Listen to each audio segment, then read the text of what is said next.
Come. Good afternoon, ma'am. Good afternoon. Come, Kanisk. You have a very interesting spelling to your name. Ma'am. Please sit down. Thank you, ma'am. So, Kanish, your interview is on 19 March. You have a month to go. Good. You are living in GB Nagar. Huh? Ma'am. You are living in GB Nagar. Ma'am, Yamuna Expressway. Yes, ma'am. My permanent address is. Okay, very good. So, by default or whatever, you are a UPite just now. Ma'am. So, tell me 4 major investment projects that have come, important ones that are coming on the way, Ma'am. or that have just come about. Ma'am, the first would be the defense corridor, which is being set up in. No, don't elaborate. Just tell me. Yeah, okay. The first is the defense corridor. Second is the Yota data center, which is supposed to come up in Noida. The film city, which is going to be set up near the upcoming Noida International Airport, and the Noida International Airport itself, which is going to be operational later. The least important came last. Prioritize your reply. Ma'am. You almost plugged it when if you didn't mention that. But others also. I mean, what about other parts of UP? What do you consider the most important development in UP in terms of infrastructure or investment? Ma'am, the Ganga Expressway. It is going to link most of the backward districts of Uttar Pradesh. From where to where is it? I'll have to read upon the exact start and the end point, ma'am. But it goes through some. Bundelkhand Expressway is also important? Ma'am, it is. Okay. All right. So what is disruptive technology? Ma'am, disruptive technology is any technology which will introduce a paradigm shift in the way things are done. What can you think of the best example just now? One. Generative AI, ma'am. It has completely changed the way business as well as societal interactions are taking place. What about a mobile phone is not disruptive technology, more homegrown? Ma'am. Or a computer? I thought I will give something more. No need. We'll come to generative AI later. Ma'am. So tell me, who is the biggest disruptor? Steve Jobs, Bill Gates, Mark Zuckerberg, or Elon Musk? Steve Jobs, ma'am. Why? The smartphone, it was his doing in a way, which the ubiquitous smartphone in front of everyone else, it has changed the way we communicate. Well, you're entitled to your opinion. What do you understand by digital India? Digital India is an India where most of public service are connected by a digital framework, making it easier for the government to reach. Tell me the achievements so far. 3 key achievements. Think, prioritize, then reply. Ma'am. The India Stack, ma'am. The UPI network, and I'll have to think. Okay, all right. So you're fond of science fiction, ma'am. You know, I saw a movie when I was a kid called Fantastic Voyage. Have you seen it? Raquel Welch, to the fantastic movie in which they, to a medical movie, and this group of scientists is injected into the body of somebody and they have to do some repair work, something. Finally, they fall out through the eye. Ma'am. Do you think it will ever become a reality? Ma'am, as far as science fiction this particular thing I'm asking. Nanobots, ma'am, are already a reality in some sense. But shrinking down people to that scale, I don't think we have the potential right now. The technology does not exist. But nanobots certainly exists. And Nano what? Nanobots, ma'am. They are supposed to. Yeah, you got it. Okay, tell me, you are into military, technology will not be limited to that. So now we're starting the disengagement process with China in Ladakh. Ma'am. So tell me 2 questions. One, going from north to south, tell me the main points that were there in conflict in 2020 over a period of few months. And second, tell me which of those has disengagement been agreed to. Ma'am, I'm not able to recall the exact the points in contention and the order of disengagement as of the moment. Okay. What should I ask you? Which sector do you want to be asked? I have a last question. Ma'am, technology, preferably in the aerospace sector. Technology, the push in aerospace. Okay. So, when will we be fielding our second astronaut? And how is it different to the first mission? Ma'am, what is the name incidentally? Do you know? Of the Gaganyaan project. The second astronaut that we are going to send into space. Yes, ma'am. Rakesh Sharma was the first. Yes, ma'am. You know. Group Captain Subhanshu Gupta. Gupta? He's not Gupta. I think he's Shukla. Shukla, right. So anyway, so how is it different to Captain Rakesh Sharma? He was in, I don't remember his designation. Yes. Right. Ma'am, from what I understand, Group Captain Subhanshu Shukla will be piloting this Axiom 4 mission. Correct.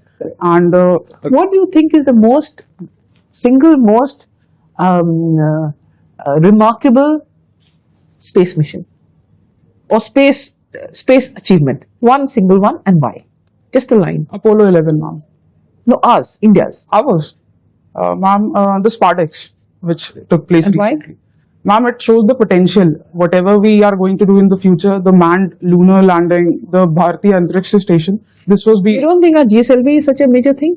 Yes, ma'am, it is. So it certainly Because is. that propelled us into space, no? The PSLV and the SLVs, The ma'am. launch vehicle rather than the Ma'am. text. Okay, anyway, thanks. Thank you, Please. ma'am. You have been following the latest military technology. So, Tell me, this small country like Israel, so, that is taking on in all the countries around, West East, and all that Middle East. so. What is the technology special technology they are following, in which what is Iron Dome?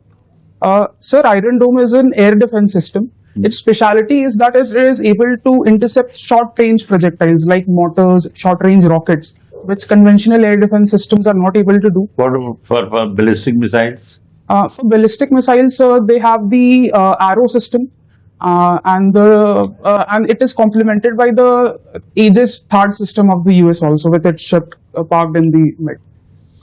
What is the success rate of these air defense systems? So for the Iron Dome, it is very high, but somehow I am not able to recall the exact number, but it is above 95%. Mhm. So, do you think India should also acquire something of this sort? Has India gone in for such type of technology? So the requirements of Israel and India are somewhat different. The exact replication of Iron Dome will not be beneficial for us, as India has vast land borders and we don't face the exact threat which Israel is facing. Rather, our phased ballistic missile defense program, that is more suited to our needs, as we are in threat of Pakistani MRBMs as well as Chinese ICBMs. So our phased ballistic missile defense system, complemented with our network, air defense network with the S-400, the Akash, I think that is more suitable for our needs. Why we have not been able to develop our own jet engines? We do have had some successes in developing the jet engine. The GTRE Kaveri, it achieved around 75 kilonewtons on the test bed. Despite that, 3 reasons I see why we have not been able to be at the best. One is insufficient funding. We have invested around $200 million into the Kaveri, whereas contemporary jet engines require at least 4-5 It has already taken 30 years. We have still not succeeded. So jet engine technology is the bleeding edge of, it involves the bleeding So edge. what is so special about it? What is that particular metal which we are not able to develop in India? So single crystal blade structure of, because the exhaust temperature is so high and the jet engine, for it to be reliable, it needs a very high MTBF. So that particular single crystal blade technology is somewhat we are lacking. Which is the technology which has changed the way Indians live in the recent past, last 10 years, I should say. So mobile connectivity, 4G network, in my opinion. Because it has enabled a whole lot, it has sprung up a whole new economic sector in terms of creating. Which has touched every human being in which we function. So I believe the mobile connectivity has touched every human being and most citizens of India by the way government delivers its service. What is the application in day-to-day life? Sir, the India Stack, which UPI, Aadhaar, direct benefit transfer, home step delivery of service, it has touched every citizen of India in some way or the other. But in spite of all these developments, what is happening, still we are regarded very low in so many parameters by the international community. So, is it for fact or fiction? Sir, as far as global indices go, there may be some truths to it. However, it is not completely true also, because most of these indices use parameters which may not be exactly suited to the scale of challenges which India represents. Mhm. However, we do have certain developmental challenges, and we are solving them day by day. Do you think that festivals like Mahakumbh, is it taking us forward or it is taking us to back ages? Sir, festivals like Mahakumbh are a celebration of Indian cultural diversity, and this is something which is unique to India. This is one of the largest human gatherings in the world of a peaceful form.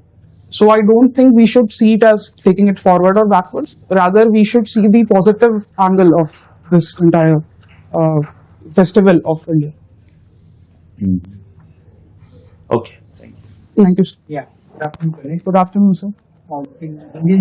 In international affairs, it is said India's stature has gone up considerably in the last 20-25 years. So, Do you agree with that? And if it has gone up, why?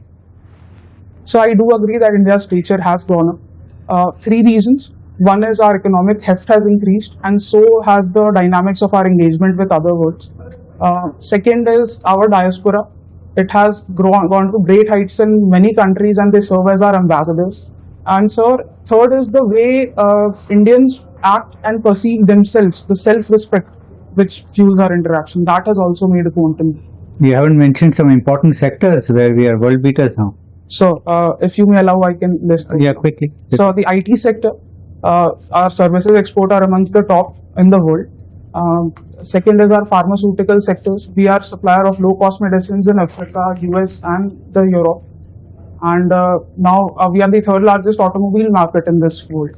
So that is also changing the way. Entertainment industry, agriculture, nuclear, space. So in all those we have Think of that. Okay, you are interested in science fiction and you've already responded to a few queries.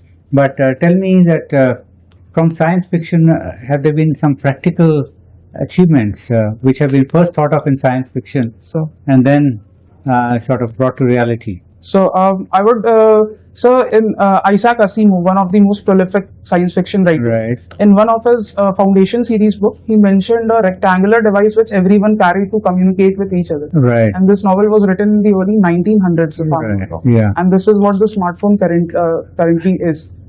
And in that novel also, he mentioned a worldwide library encyclopedia. Right. That is an iteration of the internet. Okay. Arthur C. Clarke, you heard of? Any idea coming from Arthur C. Clarke? I read one of his novels recently, The City and the Stars.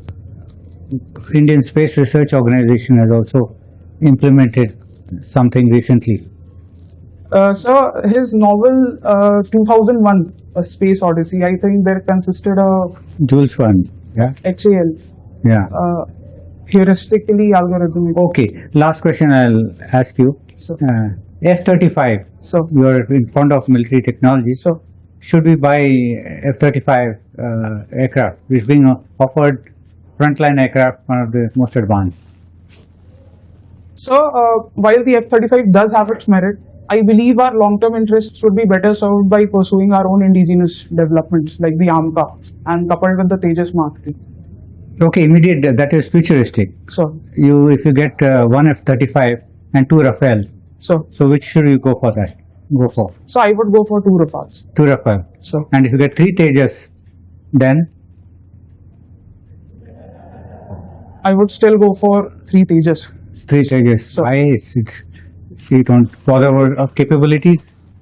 So the F-35 in the form it will be offered to us, the way US sells its equipment, it will not come without strings. It will not be offered in its full capabilities. Its architecture, the software architecture will not be open for integration with our indigenous weapons and avionics. So I don't believe that we'll have as much as a quantum jump as we will be led to win compared to what we'll get. Okay, thank you. Good afternoon, Kanisk. Good afternoon, ma'am. You come from Maharashtra, right? Ma'am, my parents are currently living in Mumbai, but I'm not from Maharashtra. Okay.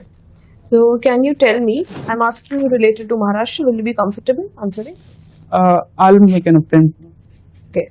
See, Maharashtra has water crisis. A lot of villages still have no access to water, right? So particularly, I'm asking your opinion. Do you think water issue is a women's issue primarily? Ma'am, while water issues affects all citizens equally, I think women are more burdened by the lack of water. two reasons why I think so.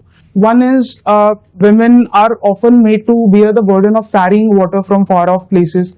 That restricts their economic potential and their quality of life. And second, due to the lack of water, there are several health issues also which women face due to lack of hygienic practices. So I believe women face a greater share of the burden due to water crisis. They face greater burden. Yes, ma'am. Okay. Tell me, you are interested in photography, right? Ma'am. Can you tell me what is candid photography? Ma'am, candid photography is a type of photography in which artificial poses are not required. If we were sitting here and someone just clicked a picture, that would be one candid moment in the moment photography. Okay. So tell me, do you think candid photography is a breach of privacy in any way? Ma'am, it would depend on the situation. If such photographs are taken in a public social setting, I don't believe there would be a breach of privacy. Of course, all the guests in the events should be informed beforehand that they are being photographed. But more recently, we are seeing couples leaking private pictures of each other taken under candid moments. So I believe that is a breach of privacy. Okay. What do you understand by gig economy? Ma'am, gig economy is a type of semi-formal economy, which is a type of contractual work. Workers are connected to company for specific jobs, and the companies in turn don't have to put them on their employment roles, and they are not obligated to provide social security and other employment protections. So we have any social security for them as of now? Ma'am, the government has made steps to ensure, like the eShram portal is one step in that direction. But it is a work in progress, ma'am. Okay. You have anthropology optional, right? Ma'am. Just tell me, what is the structuralism theory? Ma'am, structuralism theory is a theory propounded by French anthropologist Lévi-Strauss. He said that every human being comes with certain mental structures and mental molds in mind, and ultimately every cultural trait can be boiled down into binary opposites. And that is how we can decode any cultural origin of any cultural trait or culture. Okay, thank you.